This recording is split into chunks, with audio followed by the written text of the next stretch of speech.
Na semana passada, a Assembleia Legislativa do Estado de São Paulo lançou uma frente parlamentar para tratar a questão do contrabando. A Associação Brasileira de Combate à Falsificação estima perdas bilionárias por conta de produtos contrabandeados somente em São Paulo. E para falar sobre a frente e sobre como o contrabando interfere na vida dos paulistanos e na implementação até de equipamentos públicos, eu recebo agora o Rodolfo Ramazzini, que é diretor da Associação Brasileira de Combate à Falsificação. Olá, doutor Rodolfo, tudo bem? Tudo bem, Felipe, é um prazer estar com vocês. Prazer é nosso, obrigado pela participação. Bom, quais são então os setores, os produtos mais contrabandeados no Brasil, especificamente aqui no estado de São Paulo? O Brasil hoje perde cerca de 130 bilhões de reais com a falsificação e o contrabando de produtos industrializados. Essas perdas se dão tanto em arrecadação tributária como em perda de faturamento das indústrias.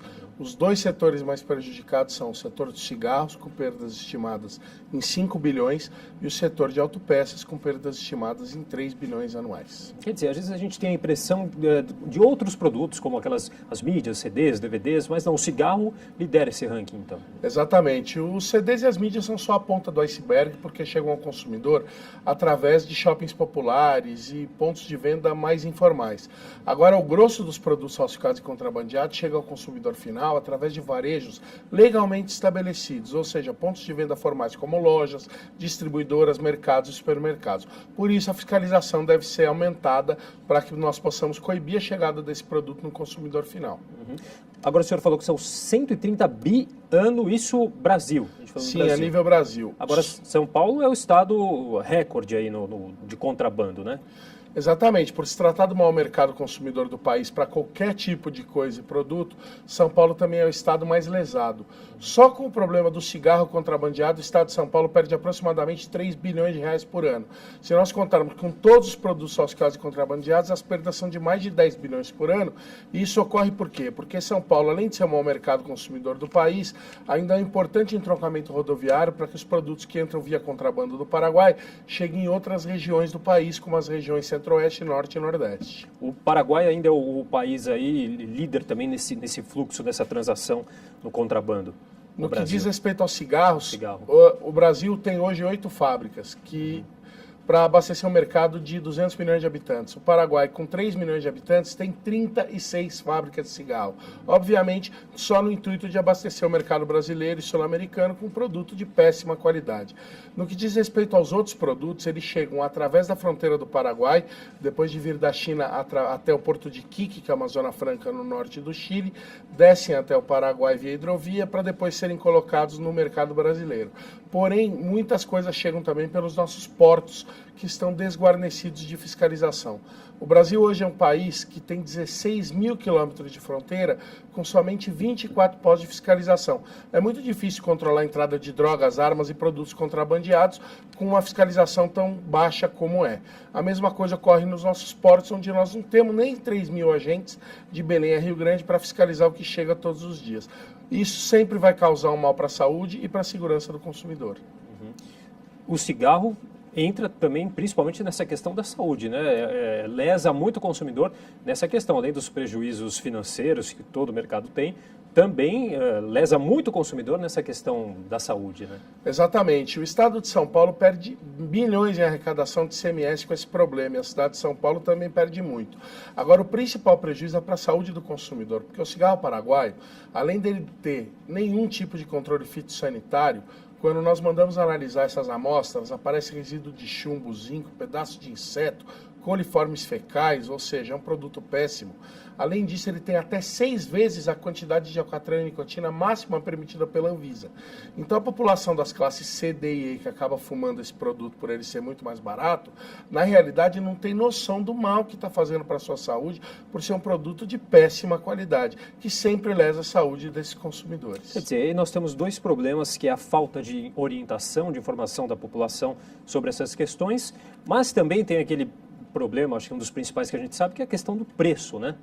Exatamente. O produto paraguaio, obviamente, por não pagar um centavo de imposto aos cofres públicos, tem um preço final de R$ 2,50, mais ou menos, aqui em São Paulo. O produto original mais barato custa R$ 6,00. É impossível para a indústria nacional concorrer com essa concorrência desleal se 75% do preço do produto original é imposto e o produto contrabandeado chega, obviamente, por um preço ínfimo por não pagar nenhum tipo de tributo ao Estado. Agora, se o problema fosse único e exclusivamente de arrecadação tributária, já seria alguma coisa a ser tratada. Agora, como o produto falsificado e contrabandeado, independente de ser cigarro, autopeça, remédio, produto de higiene e limpeza, bebida, produto cirúrgico e hospitalar e por aí vai, todos eles sempre vão causar um mal para o consumidor. Nós vimos aprendendo nos últimos tempos agora com as autoridades, catéteres, stents, lâminas de artroscopia para cirurgia de joelhos, suturas, lentes de contato, ou seja, o nível desse tipo de produto e o nível de mal para a saúde do consumidor vem subindo, porque os chineses e os contrabandistas não ligam para a saúde do consumidor, eles só visam o lucro. Mais um motivo para nós aumentarmos as ações, aumentarmos a punibilidade para que esse tipo de crime não aconteça com tanta facilidade no estado e na cidade de São Paulo. Como que é hoje a punição para quem vende esses produtos contrabandeados e também para quem consome, para quem compra? As penas do contrabando são no máximo de 5 anos de reclusão, são muito baixas. Nós estamos estudando junto ao governo e junto a comissões, tanto na Câmara dos Deputados em Brasília, como agora na Frente Parlamentar em São Paulo, medidas para tentar rever essa legislação para que essas pessoas sejam punidas de forma mais efetiva. Agora, não adianta você punir e não ter o law enforcement, ou seja, que as agências públicas que devem combater esse tipo de problema não funcionem efetivamente. Então, é necessário que nós aumentemos o law enforcement com ações integradas, Guarda Municipal, Polícia Civil, Polícia Federal, Receita, para que nós possamos tirar a maior parte desses produtos de circulação para que não sejam lesadas nem a saúde, nem a segurança do consumidor. Uma das ações mesmo, como o senhor disse, é a Frente Parlamentar, que foi discutida, foi lançada, né, na semana passada, a Frente Parlamentar para tratar a questão do contrabando lá na Assembleia Legislativa de São Paulo. Quais que são os principais objetivos? Quais serão as formas de atuação dessa frente, doutor? Em primeiro lugar, é trabalhar junto à Frente Parlamentar para estudar algum tipo de legislação estadual que possa coibir a venda desses produtos para que a repressão seja feita de uma forma mais efetiva. O deputado Jorge Caruso também se colocou à disposição e nós vamos encaminhar, através da BCF, alguns alvos e denúncias para que nós façamos algum trabalho em conjunto com a frente e com a polícia para debelar algumas fontes de venda de produto falsificado e contrabandeado no estado de São Paulo. A gente tem informação, atualmente 45% dos cigarros vendidos em São Paulo são contrabandeados, praticamente metade, né? Exatamente, como eu disse no início da nossa conversa.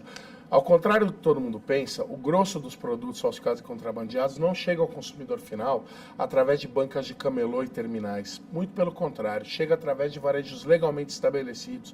No caso do cigarro, chega através de bares, mercados, mercearias, hipermercados, supermercados, nas áreas de periferia principalmente. Então é necessário uma fiscalização mais efetiva por parte da Vigilância Sanitária Municipal, da Polícia Civil, da Guarda Municipal, para que nós possamos coibir a venda desse produto, principalmente nos varejos, e possamos também autuar esses comerciantes para que eles entendam que eles não podem oferecer esse tipo de produto para o consumidor final. Isso é um trabalho que é importante, que tem que ser realizado, porque o grosso do cigarro contrabandeado acaba chegando ao consumidor através desses estabelecimentos legalmente estabelecidos. Agora, é possível algum ajuste na legislação, até para que se mexa na questão dos impostos, que a gente sabe que é a grande parte aí vem dessa carga tributária que reflete no preço do produto, né? Há como mexer nessa questão? Deveria se mexer, porque eu vou lhe dar um exemplo. O governador Geraldo Alckmin subiu a tributação do cigarro nos últimos 2 anos, excessivamente aqui em São Paulo. A fazer isso, ele esperava o quê? Um aumento de arrecadação. O que aconteceu nos últimos 2 anos foi exatamente o oposto. Houve uma migração dos consumidores do mercado formal para o informal, uma diminuição de venda do produto nacional e diminuição de arrecadação. Nós estimamos que se o governo revisse essas alíquotas um pouco para baixo, aumentaria a venda de produto formal, legal e, obviamente, também aumentaria a arrecadação tributária. Ou seja, nós sairíamos de um jogo de perde-perde para um jogo de ganha-ganha.